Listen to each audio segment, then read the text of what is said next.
नमस्कार दोस्तों। आज हम जो चर्चा करेंगे हर्षवर्धन के बाद के समय के जो शासक हुए हैं उनमें दो नाम आएंगे। पहला नाम आता है अर्जुन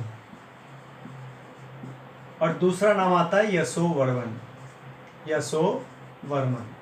और उसके बाद तीन शक्तियां आएगी, पाल, राष्ट्रकूट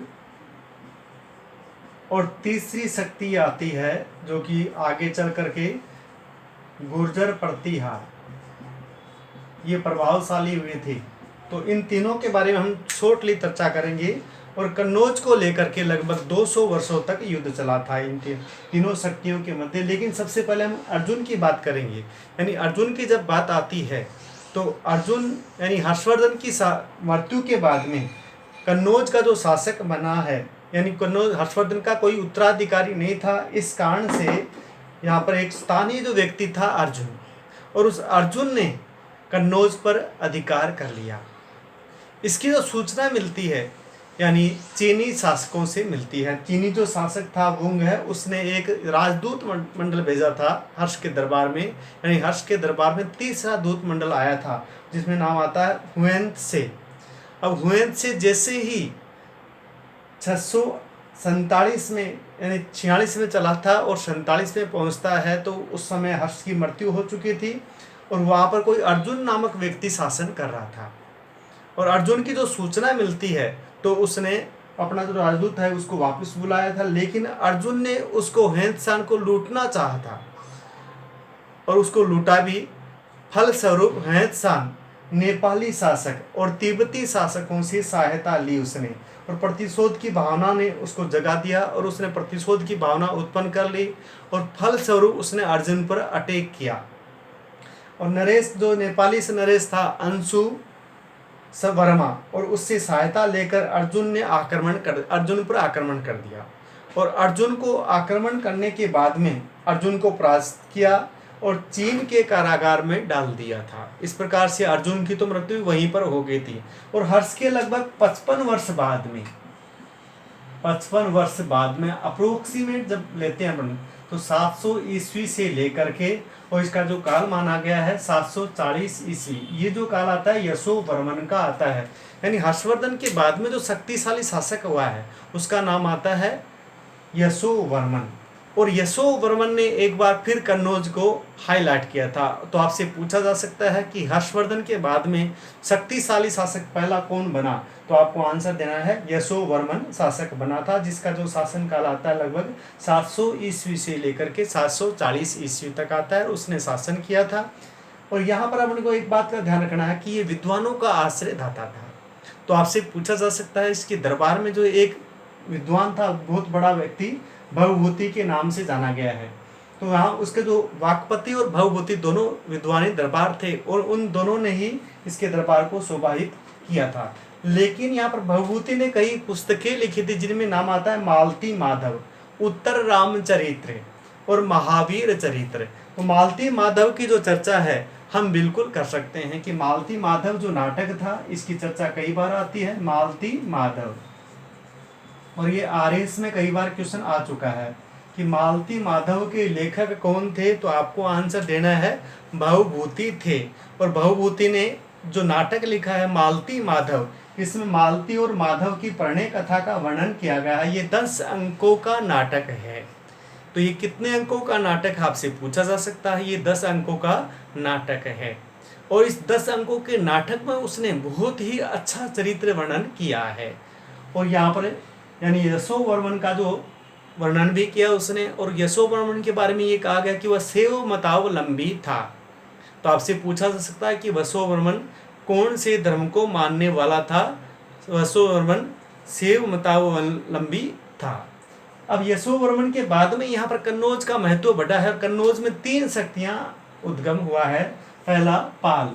अब पाल वंश की जो स्थापना करने वाला था वो कौन था, ये पूछा जा सकता है। गोपाल पाल, तो नाम आता है गोपाल। इसने इस वंश की स्थापना की थी। उसके बाद में दूसरा जो वंश आता है ये बिहार का था। तो यहाँ पर हम चर्चा करेंगे कि पाल वंश। उसके बाद दूसरा राष्ट्रकूट, ये महाराष्ट्र में था, महाराष्ट्र। और तीसरा गुर्जर प्रतिहार जो कि हमें चर्चा मिलती है गुर्जर प्रत्यार की जब मारवाड़ा की बात करेंगे, यानी राजस्थान के जो एरिया है उसकी चर्चा हम करेंगे, और यहाँ मंडोर से ये लोग निकले थे। तो आपसे पूछा जा सकता है कि गुर्जर प्रत्यार मूल रूप से प्रारंभ में कहाँ के निवासी थे, तो ये मंडोर के थे, और उसके बाद में इन्होंने अपनी जो राजधानी बनाई है भीनमाल को बनाई है जालोर में। उसके बाद ग्वालियर के पास में भी इनकी राजधानी रही है, और इस प्रकार से, और अंत में उसने यानी गुर्जर प्रत्याहार ने कन्नौज को कैप्चर कर लिया था। अब कन्नौज का महत्व क्यों था, मेन चीज ये था। तो आपसे पूछा जा सकता है कि कन्नौज का इतना महत्व क्यों था। अब यहाँ पर जो पाटलिपुत्र के बाद में कन्नौज का ज़्यादा महत्व हो गया था। पहले पाटलिपुत्र था महत्वपूर्ण स्थान, और अब जो बन गया है कन्नौज बन गया। दो नदियों के बीच में ये बसा हुआ था, जिसमें नाम आता है पहला गंगा का और दूसरा यमुना का। दूसरा आता है यमुना का।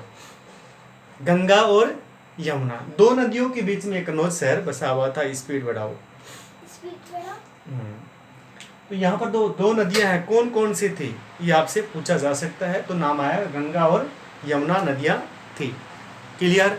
अब हम थोड़ा सा आगे बढ़ेंगे तो हमें एक छोटी सी सूचना मिलती है यहाँ पर कि यहाँ पर ये नगर व्यापार वाणिज्य के लिए भी उत्तम था, क्योंकि यहाँ से विभिन्न दिशाओं में राजमार्ग गुजरते थे।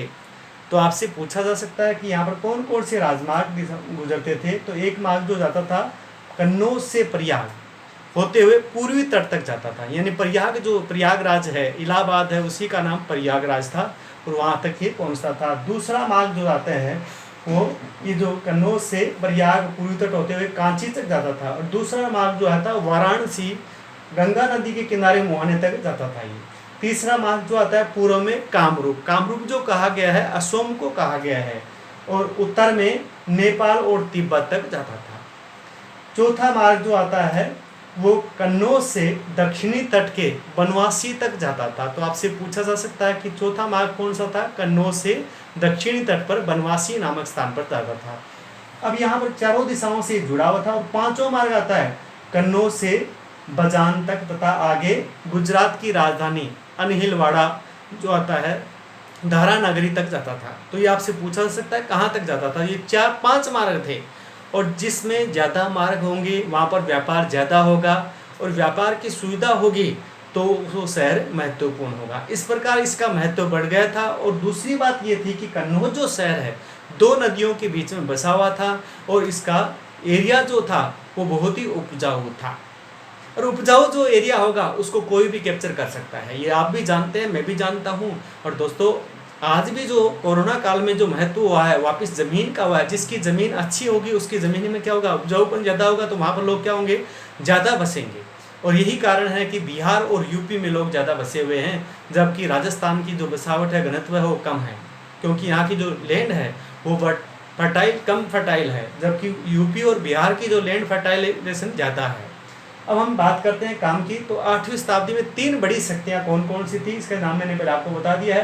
पहला जो नाम आता है पाल का, दूसरा आता है राष्ट्रकूट का, और तीसरा गुर्जर प्रतिहार का। और इन तीनों के बीच में त्रिकोणीय संघर्ष हुआ था। और ये कई बार आईएएस में पूछा गया है कि तीनों शक्तियों के मध्य त्रिकोणीय संघर्ष हुआ था, और किसको लेकर हुआ था, कन्नौज को लेकर। ये 3 शक्तियाँ कौन कौन सी थी, तो नाम आता है प्रतिहार, पाल और राष्ट्रकूट। लेकिन इन तीनों शक्तियों में जो पहला प्रहार करने वाला था वो प्रतिहार शासक था, वत्सराज।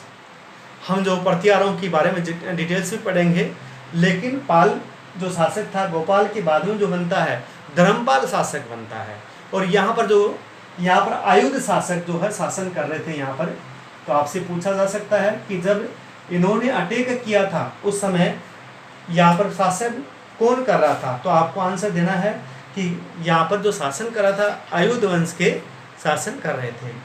तो यहाँ पर राजपूताना का जो मध्य भारत विशाल का भूभाग स्थान कर था, और राजपूताना जो एरिया था वो किसके अधीन था, गुर्जर प्रतिहार के थे। और महाराष्ट्र का जो एरिया था राष्ट्रकूट शासकों के अधीन था, और राष्ट्रकूट शासक उस समय ध्रुव था। और पाल शासकों में जो नाम आता है वो धर्मपाल का नाम आता है। तो यहाँ पर सबसे पहले जो स्टार्टिंग करने वाला था धर्मपाल का जो काल आता है 770 ईस्वी से लेकर के 810 ईस्वी तक का आता है, और ध्रुव का जो शासनकाल 780 से लेकर के 93 तक का आता है। तो इस समय राष्ट्र जो महाराष्ट्र में कौन था, ध्रुव था, 780 से लेकर के 793 ईस्वी तक है। और यहाँ पर जो होता आता है धर्मपाल, पाल वंश का, और गुर्जर प्रतिहार में वत्सराज। ये 3 व्यक्ति थे जिन्होंने, अब यहाँ पर 3 आता है, हम थोड़ी सी चर्चा करेंगे यहाँ पर। तो धूर्व शासक कर रहा था, और सबसे पहले जो प्रहार करने वाला था वो प्रतिहार शासक था। कौन था? वत्सराज था। लेकिन हम थोड़ी सी इनकी लिस्ट देख लें तो और भी ज़्यादा होता। तो मैं आज जो आपको बता रहा हूँ पाल शासकों की लिस्ट बना रहा हूँ, उसके बाद में अपन चर्चा करेंगे डिटेल्स में। तो लेकिन थोड़ा सा मैं बता देता हूँ कि धर्मपाल के बारे में पहले बता रहा हूँ कि धर्मपाल पाल वंश का सबसे अच्छा शासक था, और उसने कई शिक्षण संस्थाएं चलाई थी, जिनमें नाम आता है विक्रमशिला विश्वविद्यालय। अब बिहार में जो विक्रमशिला विश्वविद्यालय है उसकी स्थापना करने वाला धर्मपाल था। तो आपसे पूछा जा सकता है कि उसकी स्थापना किसने की? धर्मपाल ने की थी। और वहाँ पर लगभग 3000 विद्यार्थी शिक्षा ग्रहण कर रहे थे, जो कि देश विदेश से आए हुए थे। तो आपसे पूछा जा सकता है कि विद्यार्थियों की संख्या कितनी थी? लगभग 3000 विद्यार्थी वहाँ पर शिक्षा ग्रहण करते थे। और वहाँ का एक विद्वान दीपंकर काफ़ी प्रसिद्ध था। तो कौन सा विद्वान प्रसिद्ध था? दीपंकर प्रसिद्ध था। जैसे नालंदा विश्वविद्यालय वो तो गुप्त काल में बना था, लेकिन विक्रमशिला विश्वविद्यालय की जो स्थापना करने वाला था वो कौन था पूछा जा सकता है। तो धर्मपाल, पाल वंश का धर्मपाल था। और कहाँ पर है? बिहार में है। अब यहाँ पर जो प्रसिद्ध विद्वान जो थे उनमें और भी नाम आते हैं। रक्षित, विरोचन, ज्ञानपाल, ज्ञानश्री, रत्नवर्ज, अभयंकर आदि विद्वान और भी थे। और 1203 ईस्वी में यहाँ एक भयंकर तूफान आया, बाउंडर आया, और बख्तियार खिलजी नामक ये बाउंडर जो था, जिसने विक्रमशिला, तक्षशिला और नालंदा तीनों विश्वविद्यालयों को रोन डाला और आग लगा करके जला डाला था। इस प्रकार से प्राचीन जो ग्रंथ थे वो भी अधिकांश जल गए थे। तो ये खत्म करने वाला कौन था? बख्तियार खिलजी, जो कि यानी सबसे पहले जो गौरी आया था, मोहम्मद गौरी, उसी के साथ में ये आया था।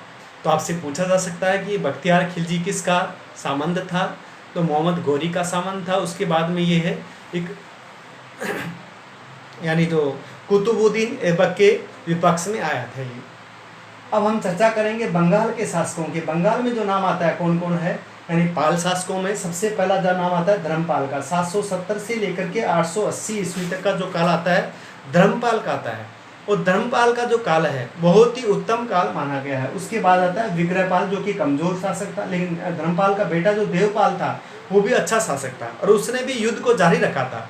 जो कि धर्मपाल का जो पुत्र है देवपाल, देवपाल ने युद्ध को जारी रखा था। और यहाँ पर जो युद्ध की शुरुआत करने वाला था वो कौन था? वत्सराज था। तो यहाँ पर भी पूछा जा सकता है कि धर्मपाल ने इंद्रायुध को हटाकर चक्रायुध को शासक बना दिया था। किसने? धर्मपाल ने। इंद्रायुध जो 2 भाई थे, और जब 2 भाइयों के बीच में युद्ध होता है तो तीसरे व्यक्ति को फायदा जरूर मिलता है। ये हिसाब से पूछा जा सकता है कि फायदा किसको मिलता है? जब 2 भाई आपस में लड़ेंगे तो तीसरे व्यक्ति को फायदा मिलता है। और ऐसा ही हुआ था। इंद्रायुध को हटाया किसने? धर्मपाल ने। और चक्रायुध को शासक नियुक्त किया गया था। लेकिन उसी वक्त और उस इसमें धर्मपाल की विजय हुई थी और वत्सराज बीच में आ गया। वत्सराज ने चक्रायुध को हटा दिया और वापस इंद्रायुध को शासक बना दिया, और ये जन्म चलता रहा। उसके बाद